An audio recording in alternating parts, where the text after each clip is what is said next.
कामकाज सुरळीत चाललेलं आहे हे संपूर्ण देश पाहतोय। छान देशाच्या महत्त्वाच्या विषयावरती चर्चा होते। विरोधक आणि सत्ताधारी पक्ष विरोधक देशाच्या दृष्टीने महत्त्वाचे विषय तिकडे मांडतायत आणि सत्ताधारी सुद्धा छान त्याला उत्तर देत आहेत, असं चित्र तिकडे दिसतंय असं म्हणतात। दुर्दैवाने तसं होत नाहीये। महत्त्वाच्या विषयाला बगल देऊन नको त्या विषयाकडे चर्चा भरकटवली जाते आणि काही जे विषय जे इथे जात आहेत, विशेषतः हिंदुत्वाचा विषय, गेल्या काही दिवसांपासून बांगलादेशामध्ये हिंदूंवरती अत्याचार होत आहेत, हल्ले होत आहेत। तुम्हाला सगळ्यांना कल्पना असेल, एक 2-3 महिन्यापूर्वी बांगलादेशचा क्रिकेट संघ आपल्या देशात आला होता, हिंदुस्थानात आला होता। तेव्हा आदित्यने सुद्धा हा मुद्दा उपस्थित केला होता की जर बांगलादेशामध्ये हिंदूंवरती अत्याचार होत असतील तर अशा देशाच्या क्रिकेट संघाबरोबर आपण क्रिकेट खेळणं किती योग्य आहे। साहजिकच आहे, त्याला सत्ताधारी पक्षाकडनं काही उत्तर मिळालेलं नाही, ते मिळणारच नव्हतं। आत्ता सुद्धा गेले काही दिवस मी पाहतोय, आज मी तुम्हाला सगळ्यांना बोलवण्याचं कारण एवढं आहे की सातत्याने हे हल्ले सुरूच आहेत।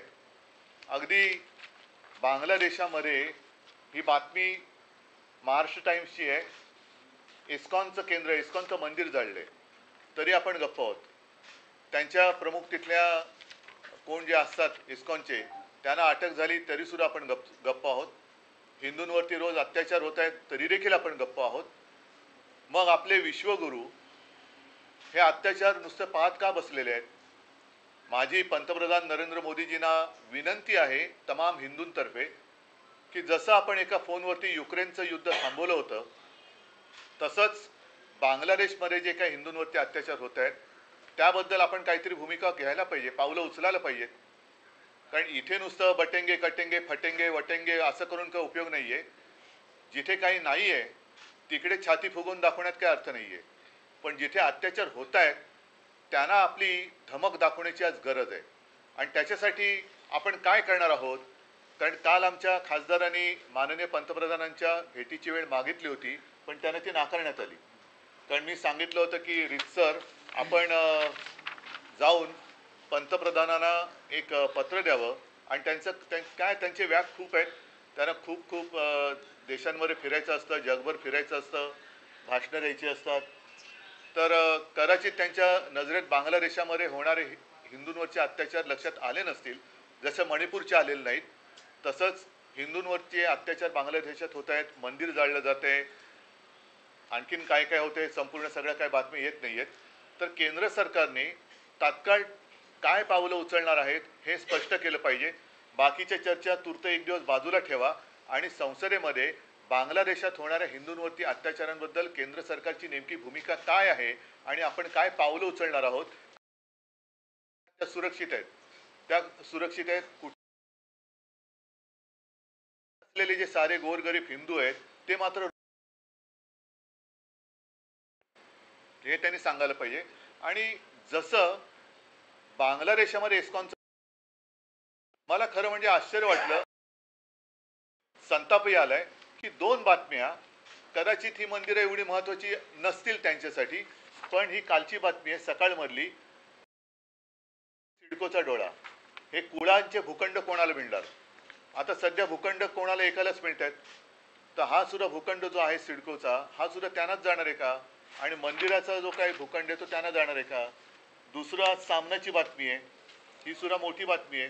गेल्या 80 वर्षापासून दादर रेल्वे स्टेशनच्या इथे असलेलं हमालांनी बांधलेलं, जो हमाल कष्ट करतो त्या हमालांनी बांधलेलं मंदिर गणपतीचं आणि हनुमानाचं हे भाजप सरकारने त्याला नोटीस पाठवली। ती नोटीस माझ्याकडे आहे की तुम्ही रेल्वेच्या जागेवरती अतिक्रमण केले 80 वर्षापूर्वी, 80 वर्षापूर्वीचं मंदिर हे पाडायला निघाले। मग तुमचं कुठे हिंदुत्व, कसलं हिंदुत्व आहे तुमचं? आम्हाला तुम्ही जेव्हा प्रश्न विचारता तुम्ही हिंदुत्व सोडलं का, मग तुम्ही काय सोडलेलं आहे आत्ता? ना तुम्ही आमच्या इथली मंदिरं वाचू शकत, की तुमच्याच राजवटीमध्ये रेल्वे प्रशासन पाडतंय, सरकार आणि राज्य सरकार ढिंब आहे। सिडकोच्या मंदिरावरती कोणाचा तरी डोळा आहे, त्या जमिनीवरती बांगलादेशामध्ये मंदिर जाळलं जाते, हिंदूंवरती अत्याचार होत आहे, तरीसुद्धा गप्प बसणाऱ्यांचं हिंदुत्व नेमकं त्याची व्याख्या आणि त्याचा आकार उकार तरी काय आहे, हे मला एकदा त्यांच्याकडनं उत्तर मिळायला पाहिजे. म्हणून मी आज तुम्हाला सगळ्यांना बोलवलं. कारण त्यांना आम्ही रितसर भेटीची मागणी केली होती, ती त्यांनी दिली नाही. म्हणून नाईलाजाने मला आपल्या माध्यमातून त्यांना हा प्रश्न विचारायला लागतोय. पहिल्यांदा हिंदू आणि मग नेशन मिशन इलेक्शन आहे, ते त्यांना फक्त इलेक्शन पुरतंच त्यांचं हिंदुत्व बाकी आहे का? हिंदू त्यांना फक्त म्हणजे नुसती मत नाही आहेत, हिंदूंना भावना आहेत. त्याच्यामुळे वन नेशन इलेक्शन वगैरे ज्या काही गोष्टी आहेत, ह्यांचं हिंदुत्व हे फक्त इलेक्शन पुरतंच मर्यादित आहे का? हा सुद्धा प्रश्न आहे की हिंदू राहिले फक्त मतांपुरते, एवढंच त्यांचं हिंदुत्व आहे का? तर त्याच्यावरती त्यांनी बोललं पाहिजे.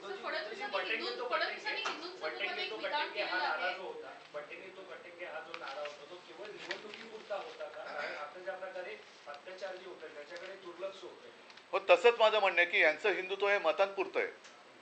फक्त हिंदूंची मतं पाहिजेत, त्यांना भयभीत करायचं, त्यांना घाबरवायचं, त्यांची मतं घ्यायची आणि आल्यानंतर स्वतःच त्यांची आता मंदिरं पाडायला निघालेत ही लोक. मग यांचं हिंदुत्व कुठे? आता कुठे गेलं यांचं हिंदुत्व? म्हणजे आता मंदिरं कुठे सेफ आहेत? अगदी बांगलादेशात पण नाही आणि आपल्या मुंबईत पण नाही आहेत. म्हणजे एक आहे तो सेफ आहे, ते कुठे मंदिरं कुठे सेफ आहेत? सर, फडणवीसांनी आताच एक विधान केलेलं आहे. त्यांनी म्हटलेलं आहे की 25 कोटी लोकांना गरिबीतून बाहेर काढलंय. हे हिंदू इकॉनॉमीचं खरं तर मॉडेल आहे. कालचीच एक बातमी आहे की महाराष्ट्र देशामध्ये बेकारीत नंबर 1 वर आहे.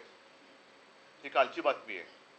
आता त्याच्यामध्ये हिंदू आहेत की नाही हे कल्पना नाही, पण मी फडणवीसांना आता याच्यात घेतच नाही, कारण बांगलादेशाचा मुद्दा आहे. आणि फडणवीसांना याबद्दल घेणार आहे की आपल्या मुंबईतलं मंदिर जे 80 वर्षापासूनचं हनुमानाचं मंदिर आहे, हमालांनी कष्टाने बांधलेलं आहे, तिथलं झाड बीड त्यांनी छान व्यवस्थित ठेवलेलं आहे, असं मंदिर पाडण्याचा फतवा निघतोय रेल्वे खात्याकडनं. तेव्हा फडणवीसांचं हिंदुत्व काय करते, भाजपचं हिंदुत्व काय करते? आता ती बातमी आहे, ती नीट बघितली पाहिजे. कालची का परवाच्या सकाळमधली आहे की सिडकोच्या मंदिराच्या भूखंडावरती सुद्धा डोळा आहे, सिडकोचा डोळा आहे मंदिराच्या भूखंडावरती. रामाचं मंदिर उभं करताना राम भक्त हनुमानाचं मंदिर तोडताय. नाही, पण उद्धवजी, त्या मंदिरासंदर्भात तुमची भूमिका काय? कुठल्या वाचवण्यासंदर्भात तुम्ही काय करणार? माझ्या आता मला नाही, आता असं आहे ना, प्रशासनाला तुमचा सांगतो तुम्हाला. नाही नाही नाही, आम्ही काय फक्त इशारे देत राहायचं? ईव्हीएमचा निकाल काय, ईव्हीएम द्वारे त्यांनी निवडणूक जिंकलेली आहे ना, अधिकार त्यांना दिलेत, अधिकार त्यांना दिलेत. मग एवढंच जर का असेल तर का बसता तुम्ही? मग माझं हेच म्हणणं आहे ना की तुमचं हिंदुत्व, हिंदू म्हणजे फक्त मतं आहेत का? हिंदुत्व म्हणजे फक्त मतांपुरतं बाकी आहे का तुमचं? मग कसलं तुम्ही कटिंगे बटिंगे वगैरे करताय? कशाला करताय? कशाला हिंदूंना घाबरताय? नाही, पहिलं मला त्यांच्याकडनं उत्तर. नाही नाही नाही नाही, मी आता याच्याबद्दल काही बोलणार नाहीये. कारण एकदा ह्याच्याबद्दल, ह्या निर्णयाबद्दल, निवडणुकीच्या निकालाबद्दल लोकांच्या मनात एक धक्का आहे. जर का त्यांना असं वाटत असेल की लोकांनी खरंच त्यांना मतं दिले, तर पहिले त्यांची जबाबदारी आहे, ते काय भूमिका घेत आहेत त्याच्यावरती माझी भूमिका राहील. पहिलं हे मी तुमच्या माध्यमातून या राज्य सरकारच्या आणि मोदींच्या सुद्धा लक्षात आणून देतोय की बांगलादेशात हिंदू सुरक्षित नाही आहे.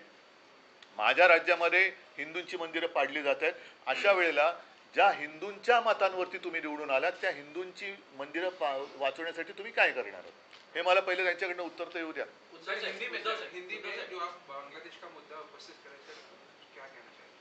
पिछले कुछ दिनों से लगातार हम देखते आए हैं, पढ़ते आ रहे हैं कि बांग्लादेश में हिंदुओं के ऊपर अत्याचार होते जा रहे हैं. खास कर 10-15-20 दिन पहले की एक खबर है जिसमें साफ साफ कहा गया है, लिखा गया है कि वहाँ का इस्कॉन का मंदिर जलाया गया.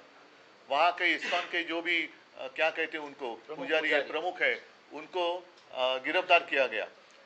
हमारे विश्वगुरु क्या कर रहे हैं? पिछले 2-4 महीनों से वहाँ हिंदुओं के ऊपर अत्याचार चल रहे हैं. वहाँ से शेख हसीना जी यहाँ अपने देश में आई, ऐसे मैंने सुना था, पढ़ा था. वो तो सुरक्षित है, लेकिन बांग्लादेश में हिंदू असुरक्षित है. तो जिस मोदी जी ने यूक्रेन का वॉर रुकवा दिया था, तो वो हिंदुओं के ऊपर अत्याचार जो हो रहे हैं वो क्यों नहीं रुकवाते? क्या कहने वाले आप, क्या भूमिका लेने वाले हैं? पता चलने तो इस देश के हिंदू जो है देख रहे हैं कि हमने वोट किया उनको, आपको वोट किया है कि आप हमने आपको आपने बताया था कि बटेंगे तो कटेंगे, इसलिए तो वोट किया. तो बांग्लादेश में हिंदू काटे जा रहे हैं, आप क्या करने वाले हो? बताओ. दोन प्रश्न आहेत. एक पहिला प्रश्न तर 23 तारखेला महाराष्ट्राचे निकाल लागले. पहिला शपथविधीला उशीर झाला आणि आता 20 दिवस होत आले. कॅबिनेटचा विस्तार अद्याप होत नाही. महाराष्ट्रामध्ये अनेक गुन्हे वाढत आहेत, अनेक खून दरोडे होत आहेत. त्यांना फक्त अजूनही त्यांच्यामध्ये मी काल बातम्या पाहिल्या की याचे खासदार फोडणार त्याचे खासदार फोडणार, म्हणजे हे फक्त फोडाफोडीचंच राजकारण चाललंय. यांचं हिंदुत्व वगैरे साफ झूट आहे. यांना आणखीन किती राक्षसी बहुमत पाहिजे आणि मिळाल्यानंतर सुद्धा अजूनही विस्तार का होत नाहीये? नुसतं पक्षाचा विस्तार किंवा सत्तेचा विस्तार हेच तुमचं स्वप्न आहे का? आणि त्याच्यासाठी तुम्ही हिंदूंना वापरताय का? असं वाटतं की पहिलं त्यांनी या प्रश्नावरती किंवा या समस्येवरती उत्तर द्यावं. पूर्ण देशातले नव्हे तर कडे एका अपेक्षेने बघतायत, आशेने बघतायत की आज बांगलादेशातल्या हिंदूंवरती ही परिस्थिती आली असेल तर इतरांची काय हालत आहे? उद्धव साहेब, दुसरा प्रश्न असा आहे की शरद पवार आणि अजित पवार म्हणजे कौटुंबिक जरी घटना नातं असलं तरी राजकारण. मी आता दुसऱ्या कोणत्याही विषयावरती बोलणार नाही. मला आता फक्त बांगलादेशामध्ये होणाऱ्या हिंदूंवरच्या अत्याचाराबद्दल पंतप्रधान नरेंद्र मोदी आणि आपलं हिंदुस्थान सरकार काय भूमिका घेणार आहे हे त्यांनी स्पष्ट करायला पाहिजे. सर 23 तारखेला शपथविधी झाला. आपण नव्हता शपथविधीला. नंतर काय बोलणं झालं? बांगलादेशामध्ये जे हिंदूंवरती अत्याचार होत आहेत त्याच्याबद्दल नरेंद्र मोदींनी आपण काय करणार आहोत हे भूमिका पहिली स्पष्ट करावी. महाविकास आघाडी सोबत घेऊन शरद पवारांचा पक्ष सोबत घेऊन आपण बांगलादेशाच्या दादर स्टेशनवरचं 80 वर्षापूर्वीचं हनुमान मंदिर ते पाडणार आहे त्याच्याबद्दल त्यांनी उत्तर द्यावं. चला सगळ्यांना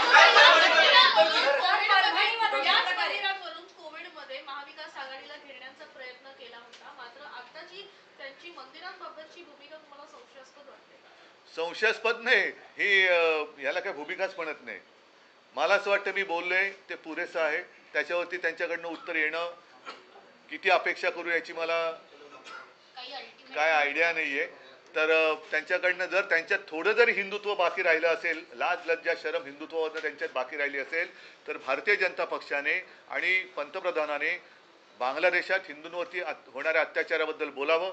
आमच्याकडे जे दादर स्टेशनचं मंदिर पाडायचा फतवा, हा शब्द मी मुद्दामून वापरतो कारण तो भाजप सरकारने काढलेला आहे, तो फतवा त्याच्याबद्दल त्यांनी बोलावं.